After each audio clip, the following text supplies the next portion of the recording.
Yes, inshuti bakunzi ba Iyobokamana TV turabasuhuje mu izina rya Yesu. Ni kwa kundi mumaze kutumenyera ko tugira gutya tukazana abakozi b'Imana batandukanye. Murabona ko n'ubu twicaranye n'umukozi w'Imana niwe tugira ngo tuganire. Reka rero dutangire tumusuhuza. Mwiriwe neza kandi mwiriwe neza. Amakuru ni meza. Tugwaye ikaze kuyobokamana TV.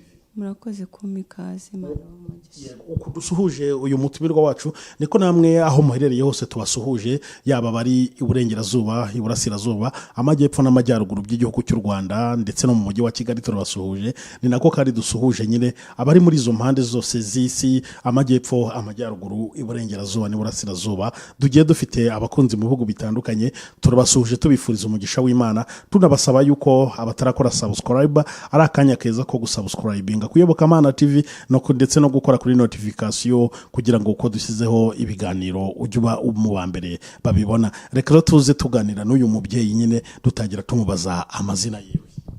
Nitwa Beatrice muhawe n'Imana. Ndi umubyeyi, ndi mama w'abana batatu n'umutwaro umwe. Nsongera mu itorero imbaraga z'amasengesho amahoro. Imana iduhana umugisha. Mu mbaraga z'amasengesho amahoro muraho se? Turaho turakomeye, turi mu minsi 21 nk'abinginzi, turi ku gikumba, turi gusenga, ndabona turi amahoro. Iyo musenze iminsi 21 mwiyiriza mu yasenga? Tuba twiyiriza ko tuba twafashe igihe cyo kuba imbere y'Imana. Minsi 21 no kuvuga ngo tuba duhera mu gitondo, umuntu akagira icyo afata nyuma y'amasengesho nimugoroba. Iminsi 21 abakristo bayimara bari mu rusengero cyangwa muyikora kumuza gusenga ku mugoroba ariko mwiriwe mu kazi bisanzwe? Tujya mu kazi bisanzwe, tugahura ku isaha 10 ku munsi wa mbere. Ku wa kabiri tuba dufite ibyifuzo, urumva tuhaza mu gitondo, no ku wa kane ni icyumba cyacu cy'itorero naho turahirirwa, ariko indi minsi yose duterana nimugoroba nyuma y'akazi. Mama rero w'abana batatu, uri muntu ki nyine, wabayeho gute, ubuhamya bwawe n'ubuhe?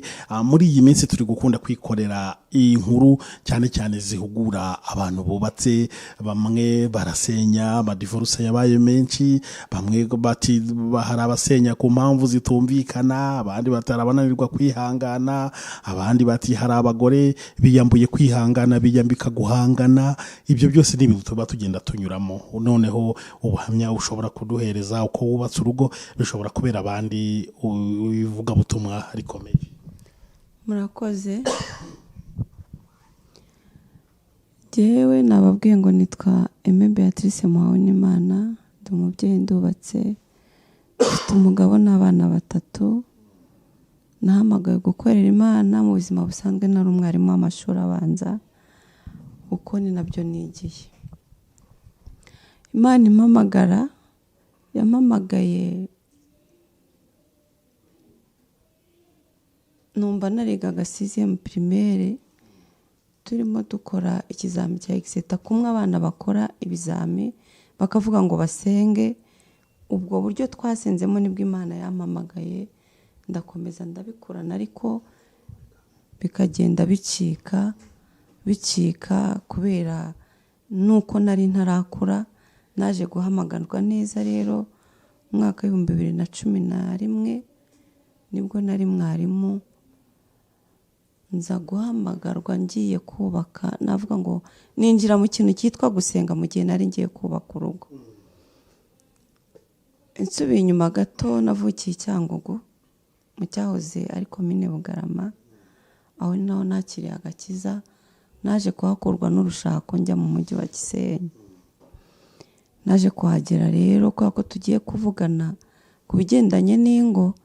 Naje kuhagera nubakana n'umugabo wanjye, twubakana ariko muri famiye yabo bafite ukuntu babigenje, basaba ideni mu bintu nakita banke rambere, kubera ko ariwe wasaga naho agaragara iwabo, yagombaga gufasha bene nyina cyangwa se abavandimwe be. Nuko ndashima Imana rero ko yandagiye muri urwo rugendo, ko nari mpuye n'umugabo ufite ibikomere. Umugabo wanjye kubera akazi akora yakagiriyemo impanuka, amara imyaka 10 agendera mu kagare. Iyo myaka 10 yari n'ikiremba, ariko Imana yaramukijije. Yitaza kumukiza urumva ntitwari guhura. Urwo rwe rero narugezemo, urumva uburyo nasanze rwubatse, urumva uburyo nasanze rumeze, ariko nge narugiyemo ntazi ko iyo situation iriho. Nsanga bafashe inguzanyo zari miliyoni ngira ngo 10, bazifata muri banki Ramberi. Umugabo wanjye nk'umuntu wari ufite akazi kandi usa naho ari we ufite icyo agafashije bene wabo, asinyira umuvandimwe kugira ngo abone amafaranga. Ngo yakoraga imirimo y'ubucuruzi bw'amabuye y'agaciro, hanyuma aza guhomba. Ahombye urumva ntiyabashije gusubiza amafaranga y'abandi. Igihe cyaje kugera amafaranga aba menshi, agera muri miliyoni 20. Noneho baza kujya kurega umugabo wanjye nk'umuntu wasinyiye umuntu ngo bamuhe inguzanyo, urumva yari umwishingizi. Bamaze kumurega kubera akazi akora ntiyakabaye ahungabanya umutekano, byabaye ngombwa akanafungwa, ariko Imana iradufasha. Afungwa igihe gito, arasinya, hanyuma atangira kwishyura inguzanyo ku mushahara we. Ngo twasigaye dufite 3,000 twebwe ari byo dusagura ku mushahara. Tugomba kurya, tugomba kwambara, tugomba kwambika abana, ku cyo gihe nari maze no gutwita. Mbese imirimo yose y'urugo igomba gukorwa nawe, kuko akazi kanjye urumva kari kahagaze. Nari mvuye Cyangugu nje mu mujyi wa Gisenyi, ndetse duhita tunava tuzi Kigali kuko niho hari wabo. Ibyo byose bigomba gukorwa nawe urumva uko umushahara wari umaze kugenda. Mu by'ukuri ubuzima bwasaga n'ubuhagaze, ariko ndashimira Imana ko mu guhinduka k'ubuzima, mu guhinduka kw'imibereho, ntabwo byatumye turyana, ahubwo byarushijeho gutuma dukundana cyangwa twegerana. Nta yindi solution, nta yandi mahitamo nari mfite uretse gusenga, nk'uko n'ubundi nari nsanzwe mbikora. Nakomeje gusenga Imana. Sindi buvuge ngo nabaye umugabo mba n'umugore, kuko umugabo nari mufite, ariko urumva nakoze sharije z'abantu 2, kandi nanjye nzikora ntagira akazi, ariko Imana ikadutunga.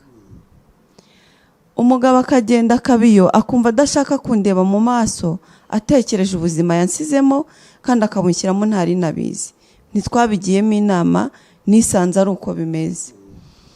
Hakaba igihe hazaza iwacu ari uko jye namuhamagaye nkamubwira ngo ndamushaka, atari uko nanamushaka, ako mvuga ngo mukure mu isoni, yere kubona ko ari wenyine, yere kumva ko ibintu yakoze ari amahano, mbese bitume dusenya. Ko numvaga n'ubundi gusubira iwacu si cyo gisubizo, namaze deja kwitwa umugore, sindi bubihindure. Nsenga Imana, mu biganza byanjye hagacamo amafaranga make aturutse ku mugisha wo mu ijuru, ariko akadutunga. Tuba mu nzu itagira intebe, tuba mu nzu itagira igitanda, akatwirukana mu nzu uyu munsi, ejo bakatwirukana mu nzu yindi, ejo bundi bakadusohora ahandi, ariko nkarushaho kumva nkomeye, kandi umutima wanjye nkumva umatira gukomeza kumukunda. Ntabwo nigeze mujugunya, ntabwo nigeze mureka, kugeza n'ubu nshimira Imana ahantu igejeje, ariko ntabwo nigeze mubera ikibazo, kandi nawe ntabwo yigeze ambera ikibazo. Umuntu uri kureba iki kiganiro ashobora kuvuga ngo ni izihe mbaraga wakuye he ubutwari bwo kwihanganira icyo kigeragezo? Ntabwo byari byoroshye.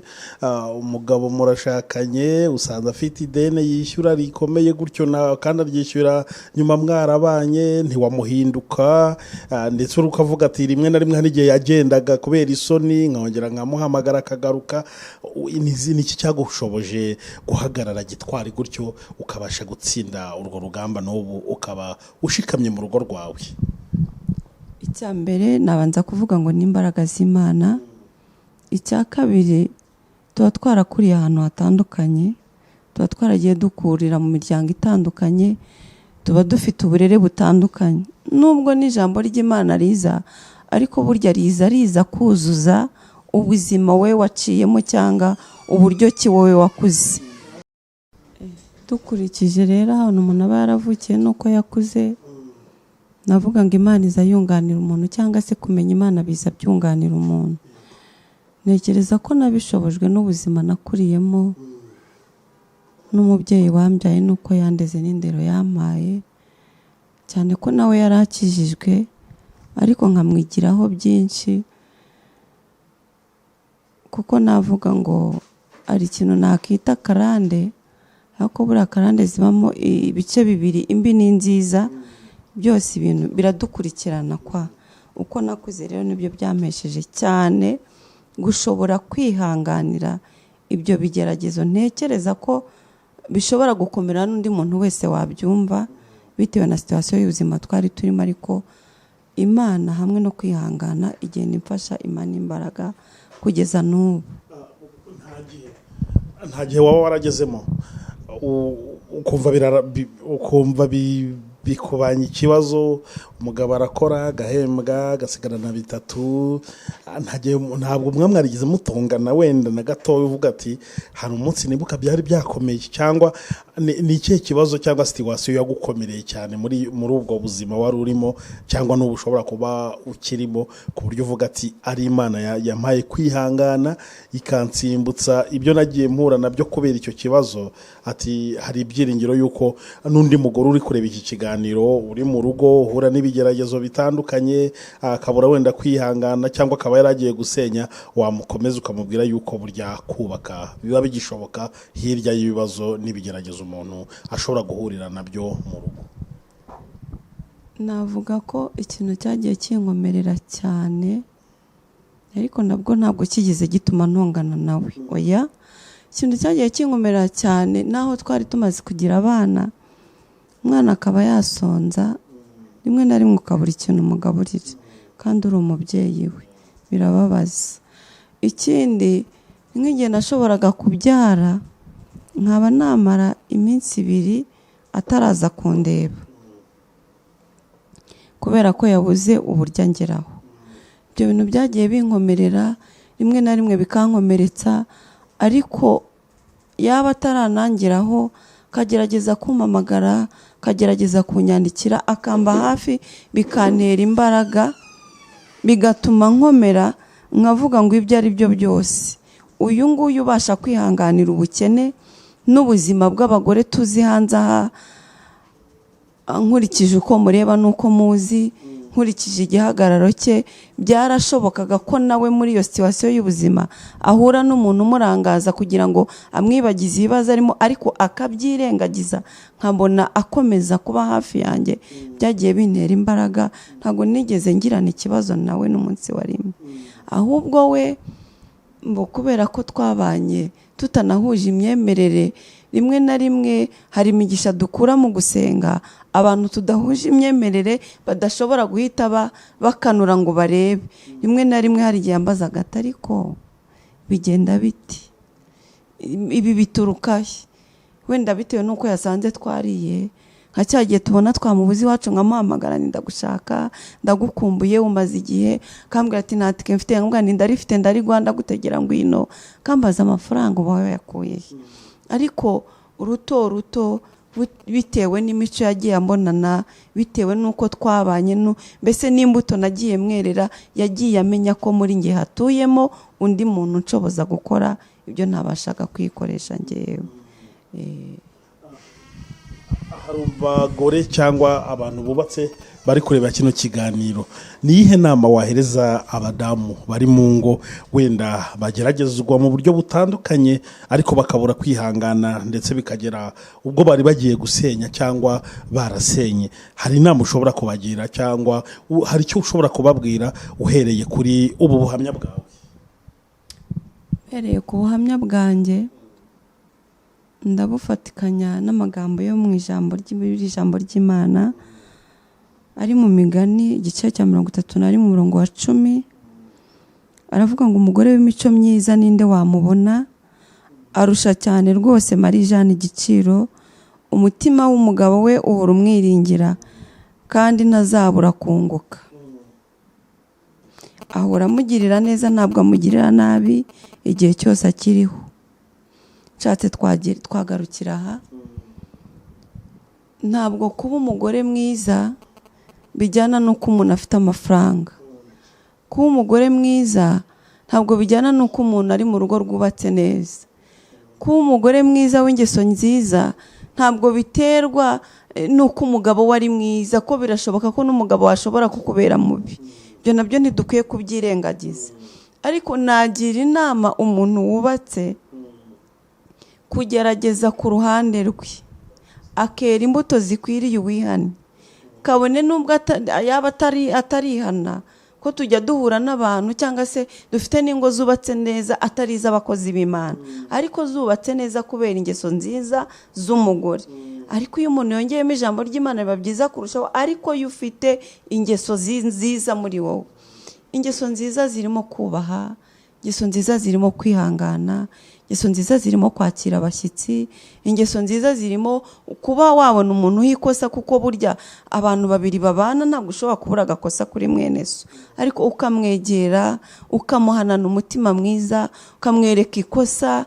Rimwe na rimwe hakaba hariho n'igihe hagutombokera kandi ubizi neza ko rwose ari uri mu cyaha, ariko ugaca bugufi kubera ko twebwe twakuwe mu bagabo. Uko byamera kose nta na rimwe tuzajya hejuru y'abatware bacu. Iteka ryose Imana yaturemye munsi y'ubushobozi bwabo. Rero umuntu aba agomba kwihangana nubwo ibibazo biba biriho, nubwo intambara ziba ziriho, nubwo inzara yaza, nubwo wakambara ubusa, nubwo wabona abandi bakize ubwenge. Situation y'ubukene hari igihe kugira n'umuntu usa naho utagira ubwenge, ugasigara usa naho utagira imitekerereze, kandi mu by'ukuri utekereza, ariko ukazirikana icyo Imana yakuremeye. Ijambo ry'Imana kandi rivuga ngo yaturemeye imirimo myiza muri Kristo Yesu. Ibyo byose tukabirenza amaso, tugakora imirimo myiza, kubera kuko byagenda kose iyo ugerageza gukiranuka, ugakora inshingano zawe nk'umugore mu rugo rwawe, naho umugabo yaba adakijijwe, ingeso zawe nziza ziramukurura. Umugabo wawe naho yaba ari umupagani, wa wundi udashaka no kumva Yesu, wowe ukaba ukiranutse muri we kandi ukagira n'ingeso nziza, uko byagenda kose wamugeza ku musaraba. Bivuze ngo nta rugo rushobora kukunanira wowe muri wowe ufite umutima mwiza, ufite ingeso nziza muri wowe, ufite kwihangana, utashamikira iby'isi. Abagore benshi mbona tugenda dusenya ingo zacu, tugenda tubura kwizerwa n'abagabo bacu bitewe na situation z'ubuzima ducamo, kandi bitewe n'ibishuko byinshi biri muri iyi si. Ko nakitangaho urugero, muri situation yanjye nari ndimo, ntabwo nagihubuze guhura n'ibigeragezo, sinabuze guhura n'ibyangusha, sinabuze guhura n'abagabo banyereka ko mbayeho nabi kandi hari umuntu ushobora kunjyana ku buzima bwiza. Ariko nkazirikana ko umuntu mu buzima amahirwe azarimo. Kabone nubwo hari igihe ugira chance hakaza ya kabiri, ariko mu by'ukuri aya mbere iyo yatakaje kugera ku ya kabiri birarushye, bibanza guca mu kindi gikombe, kuruta uko wakihanganira mu ibyo bibazo urimo n'intambara n'ibigeragezo, kugeza igihe ibyo bibazo urimo bizakemukira, Imana ikakurengera. Nagira abantu inama rero yo kudakururwa n'iby'isi, kuko iby'isi birashira. Amafaranga ni umushyitsi, ibintu ni umushyitsi. Uyu munsi ubitunze ejo ukabibura, amafaranga uyu munsi uyafite ejo ukaba yabura. Ariko urukundo ni ikintu kitajya kigurwa. Tuba tugomba kugumana urukundo nk'urwo abantu badusanganye muri fiançailles. Tuba tugomba kuzirikana ahantu twahuriye n'abantu kuruta ikintu cyaza gishaka kuducamo. Nagira inama abantu bashakanye kudaha umurindi Satani wahagurukiye gusenya ingo, ahubwo tugakomeza kwihangana no gukomera, kugira ngo ingo zacu tuzazigira umunyago, tuzigeze imbere y'Uwiteka. Bakunze ibibokamana TV, mwebwe cyane cyane abubatse, ni mwebwe muri kubwirwa izi nama ndetse n'izi mpanuro. Hari abadamu bareba shobora kureba iki kiganiro, akakubwira ati ngewe narihanganye biranga birananirana, neza imbuto biranga birananirana. Ubundi wowe uvuga iki ku gutandukana kw'abashakanye? Ubushakanye n'umuntu wenda mugeze igihe biranze burundu, cyangwa ubona ari iki cya burundu cyatuma abantu bashakanye batandukana? Ijambo ry'Imana riravuga ngo hahirwa umuntu wihangana akageza imperuka. mu by'ukuri umubaji w'imitima ntabwo yaturinganije, ariko ngiye ku giti cyanjye numva nkurikije ibyo naciyemo, nkurikije ubuzima nabayemo, nkurikije agahinda n'umubabaro, nkurikije uko abavandimwe banjye cyane nababwiye ko jyewe nashatse urugo nari mwarimu. Ahantu naturutse iwacu muri icyo gihe kuba nari mwarimu, nari mfite ubushobozi bwo kugira akantu nakora iwacu. Bivuze ngo iwacu bari bakinyeneyemo inyungu. Nagiye ngira umubabaro wo kubona nshobora gusubira inyuma, nkabwira mama nti mama ndaburaye. Mama kama 1000 cyangwa kama 2. Icyo kintu cyari kuntera umubabaro, nkavuga ngo no, byashoboka ko nasubira iwacu kandi ubuzima bugakomeza, ejo n'ejo bundi nkazashaka urundi rugo kuko byari gushoboka. Ariko ntabwo ari byiza gufata icyemezo cyo gutandukana n'umuntu. Rimwe na rimwe hari igihe aba ari ishuri Imana ikwigishije kugira ngo ejo imbere nawe uzabone ibyo ubwira abandi. Rimwe na rimwe ashobora kuba ari ikigeragezo cyo kugira ngo Imana igushingure ugushyire ku rugero rukwiriye. Mbese nuta cya kigeragezo cyangwa nuta wa musaraba, imbere y'Imana uzahageza iki? Ngewe ntabwo sinshyigikira abantu batandukana, ariko nabwo nisegura ko navuze ngo umubaji w'imitima ntabwo yayiringanije, ariko nge ntabwo mbishyigikira. Numva umuntu yakihangana, niba Kristo yaratwihanganiye kugeza ku rwego adupfira, tuba tugomba kugera ikirenge muke. Urukundo twakunze umuntu ntirupfe ubusa, ukihangana kugeza igihe kwihangana kwawe gukoze ku mutima w'Imana, Imana ikagutabara kuko irabishoboye. None se mama, umuntu uri kureba iki kiganiro ntabwo ari buze kubura kwibaza ngo ese uwo mubyeyi ikibazo cyararangiye cyangwa n'ubu aracyakirimo? Ese yari kuganira n'umugabo we? Ngira ngo umugabo niwe wowe wari wihanganiye cyane situation y'umugabo nyine yagiyemo. Iyo muri kuganira n'umugabo akubwira ko imbuto zawe zakoze iki mu mutima we? Nababwiye ko tutari duhuje imyemerere. Umugabo wanjye ni umudivantiste ndetse w'imbere. Ubwo urebye mbansa naho namugushije, ariko ambera mwiza akambwira ati genda wisengere nanjye ngiye gusenga, zatwererana imbuto, uzabona izundi zimukuruye bwo ni uzakurura. Uze ngo nimbona nkuru yakanesha ngewe nzamukurikira, nanjye nimukurura nkamunesha ansezeranya ko azagira ate azankurikira. Kugeza ubu rero ya situation turacyayirimo. Icyo akora Imana igenda ikora ibintu nakita ko bikomeye, kuko n'ubu ngubu tuvugana umugabo wanjye nawe uhari amaze umwaka n'ubundi ari mu butumwa bw'akazi. Bivuze ngo isaha y'Imana nigera cya kintu nakita nk'icyuhi zacyorosa, wenda natwe dutangira ubuzima bundi bushya. Ndashaka kubahamiriza ko ya situation tukirimo, ariko Imana kwigenda igira ahantu icisha inzira zayo igakomeza kudutunga. Tuyirimo ariko turi gusenga Imana, tuyirimo ariko turihanganiranye, tuyirimo ariko nukuri turakundanye. Ngiye n'umugabo wanjye turakundanye, mbishimira Imana kuko ku giti cyanjye nari mfite ibyankurura kandi nawe yari afite ibyamukurura, cyane ko iby'abagabo n'abagore bo mu iminsi mubizi. Ariko Imana ikamurinda, nekereza ko yamurinze kubera ko yarebye kwihangana kwanjye, ikamuna itakongera umubabaro mu wundi yambabaje. Rero situation turacyayirimo, ariko nekereza ko Imana yenda kuyidukuramo. Yego. Muri ibi bibazo nirihe jambo ry'Imana rigufasha cyane, cyangwa n'uwe murongo muri Bibiliya ukunda kwifashisha? Niyihe ndirimbo yo muri kantike ukunda ku amagambo yayo akunda kuguhumuriza? Hari indirimbo y'107 mu Gakiza ivuga ibya Mwuka Wera, ndayikunda cyane, ndayikunda. Hari igice cyayo kivuga ngo turagusaba Mwami Yesu twoherereze uwo mufasha wacu, ngo kuko dufite intambara ikomeye mu isi turamukeneye.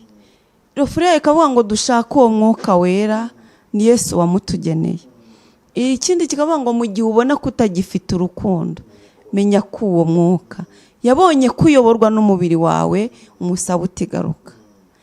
Numva mfashijwe n'iryo jambo. N'irindi jambo ryo muri Yesaya rivuga ngo abazi Imana yabo bazakomera, nibamara gukomera bazakora iby'ubutwari. Ndashimira Imana ko yamfashije gukomera. Ni ukuri byari bikomeye, nubwo wakumva mbivuga gutya kubera ko duhuye mu gahe gasa n'ahari gato, ariko ni ubuhamya burebure, ni ubuhamya nshobora kubwira umuntu akavuga ngo ariko wowe wabigenje uti, wowe wabikoze uti, ariko hamwe n'Imana yaranshoboje. Ndabyibuka hari igihe nasanze umushumba wanjye mbabaye nshavuye, nari ntwite indigera nk'iriya, bari kunsohora mbese mbona ubuzima bwanze. Dufite umushumba w'umubyeyi mwiza yo kabyara, nsanga icyo gihe afite ubukwe bw'undi muhungu yishingiye, mbese nawe situwasiyo kuko hari igihe cyakigera ubuzima ni gatebe gatokeye, bari byiza ariko hari n'igihe biba bitari byiza. Arambwira ati mwana wanjye se ndagufasha iki? Ambwira situwasiyo y'ubuzima arimo, ariko ambwira ati ngiye kugerageza, ningira icyo mbona nintagira n'icyo mbona ngiye kugusengera Imana nubwo itancaho izace ku bandi. Ni ukuri nagiye mbona ukuboko kw'Imana kubera kwihangana, ndakomera ku buryo hari na situwasiyo njya ngeramo nkavuga nti wowe amabuye nahuye n'amabuye ntiyamfata, urwondo rusukumwa nirwo rwankura mu gakiza. Havuga ngo hoya, ibihe naciyemo binkurura cyane kuba kuri Kristo kurusha uko nakurura kuba ku isi, kuko nta kiza nayibonyemo. Ndakubwira Imana ngo Mana, urabona ko nihanganye mu isi, nawe uzanyihanganire uzangeze mu ijuru. Nkunda kubwira Imana ngo ibibazo naciyemo mu isi byashoboraga gutuma naramaze no gutakaza ubugingo. Nashoboraga kujya gusambana, nashoboraga kujya kwiba, nashoboraga kujya kwesikoroka nitwaje ko nari n'umukozi w'Imana, ariko Imana impagarara hirandinda, kandi n'ubu mpamya ko ikindinze. Kuko ibyo ari byo byose, nubwo umuntu ashobora gucumura akereka abandi ko atacumura, ariko we n'umutima wawe muziranye ko mwacumuye. Nshobora kugera imbere yawe nkiyoberanya, ariko umutima wanjye ubu nshinja. Ariko ndashimira Kristo ko yandagiye muri icyo gihe gikomeye cy'ubuzima, nkaba nkigejeje ubu ngubu nkiranuka. Ni ukuri turi mu isi, turacyafite n'igihe mu ntambara, ariko ndahamya ko agakiza kanjye hamwe n'imbaraga z'Imana nkikarinze. So kuvuga ko nkiranuka cyane, ariko kuba numva Yesu akinyegereye, kuba numva Mwuka Wera ashobora kumbwiriza iby'icyaha, ndahamanya n'Imana ko nyiri mu rugendo. Yego mama, umukobwa uri kureba iki kiganiro turi kugirana, cyangwa umusore, ubwo ni urubyiruko, akaba yumva afite inzara n'inyota yuko yazashaka neza, akaza akakugisha inama ati mama, wangira nama ki kugira ngo nzubake urugo rugendere neza, rumbere ijuru ruto rimpire, nakwitwara gute nkiri urubyiruko, nkiri umusore, nkiri umukobwa? Wamubwira ngo iki mama? Ni ikibazo nkubajije ngutunguye, ariko kandi nk'umuntu w'umuvugabutumwa ufite ubunararibonye, wanyuze mu bikomeye ugakomera, hari icyo wasubiza urubyiruko nk'urwo? Icya mbere, nabagira inama yo gusenga. Urugo rutarimo Imana burya ni ubusa.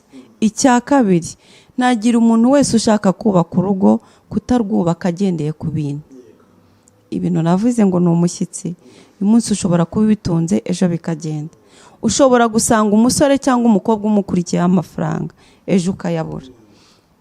Niba wakurikiye neza, navuze ngo nashakanye n'umugabo afite akazi. Mu by'ukuri nubwo nagiye nzi ko afite akazi, sinari nzi ko ibyo bibazo biri mu muryango iwabo. Nabimenye naramaze kugerayo, ariko nawe niho byamubanye ibibazo, kuko ntiyarazi ko bizamushyikira uko byamushyikiye. Mu by'ukuri yonza kuba ntarakunze Butsitsi, umugabo wanjye yitwa Butsitsi, nkaba naragiye mukurikiranyeho ibintu runaka, kuko nagezeyo simbibone, sinari kubaka, mba naratashye. Nagira inama rero abantu bajya kubaka ingo, kubanza gukunda mwene so, ukamenya ko uzamukunda akize, ukazamukunda akennye, ukamukunda yambaye, ukazamukunda yambaye n'ubusa kuko bibaho, ukazamukunda yaguhaye akakugaburira, ukazamukunda nawe wamuhaye kuko icyo gihe nacyo kijya kibaho. Ukareka kuvuga ngo ngiye gushaka runaka kugira ngo antunge, ahubwo ukamenya ko ugiye kumushaka kugira ngo mufatikanye wowe nawe kubaka iki? Urugo. Hanyuma ibyo byose mukabishobozwa no gusenga no guhamagara Imana mu rugo rwanyu, atakindi kintu na kimwe uhagazeho cyangwa urebeyeho, urukundo n'Imana mu rugo rwanyu. Ibyo bintu bibiri. Mama, hari ikindi naguha mu minota mike yadusigaranye nk'umuvugabutumwa bwiza. Reka ngusigire iminota nk'itanu cyangwa nushaka ufata 7 cyangwa 10 itayirengeje utubwire ijambo ry'Imana wumva ari kuri ku mutima ku bundi uze kudusengera ubundi tugane ku musozo. Imana iguha umugisha kubw'inama zawe n'impanuro utugejejeho. Akira mikrofone maze utugezeho iryo jambo ry'Imana. Murakoze kumaka kanya k'ijambo ry'Imana. Numva nakongera kuvuga ku muririmbyi. Hari umuririmbyi cyunezeza, ni umuririmbyi w'umugabo n'umugore nabo bari bubakanye, bari mu gihugu cya Amerika, mu mugabane wa Amerika, ariko bo bari bubatse nabi. Ntabwo umugore yigeze acogozwa nuko umugabo yari umupagani cyangwa ngo amugirire nabi, ahubwo yakomeje gukomerera mu Mana, ndetse biza kurangira umugore agejeje umugabo ku gakiza. Indirimbo ifite rofu rivuga ngo njya ninginga Imana ngo ikwereke Yesu umwakire nawe nicyo ngusabira. Iyi ndirimbo inezeza umutima wanjye. Iyi ndirimbo niyo ndi kuyiririmba njya numva nkumbuye mu ijuru. Uyu mugabo n'uyu mugore barabanye, babana mukubita, babana mugerageza. Rimwe ngo aramukubita muhanura muri etaje, yikubita hasi kubera ko abaturanyi bari bazi ko bahora barwana, ngo bamutega matera ayigwaho. Aravuga ngo amaze kwitura saremba ngo nahawe ikibanza na data wo mu ijuru mu rugo rwe rwera kubw'umwana we, azangezayo ngo tubane iteka ryose, ngo njya mubwira ngo icyama nawe tukazabana byo. Byari bigoye kuri uwo mugore kubona umugabo agusohoye mu nzu mwubakanye akagushyira hanze cyangwa akagukubita hasi ngo upfe, ariko ukabyukana ayo magambo akamubwira ngo njya ninginga Imana ngo ikwereke Yesu umwakire nawe nicyo ngusabira. Igitero kigikurikiye ngo asohora imyenda ye ayishyira hanze arayitwika, amaze kuyitwika ngo asohokana utwenda yari yambaye, ariko ageze hanze ngo araririmba ngo nzahabwa n'umwambaro mwiza wera cyane twabakijwe yatubikiyeyo. Ariyongera asubiramo aramubwira ngo njya mpora ngusabira ngo nawe tuzabaneye. Uwo mugore ajya afasha umutima wanjye. Uwo mugore njya muhuza n'ingo zo mw'iyi minsi, nkareba ukuntu abantu bananirwa bananiwe bafite n'amafaranga, nkareba ukuntu abantu bananirwa bananiwe babana n'abantu babakunda kubera wenda gushaka indamu nziza, akavuga ati binzabireka.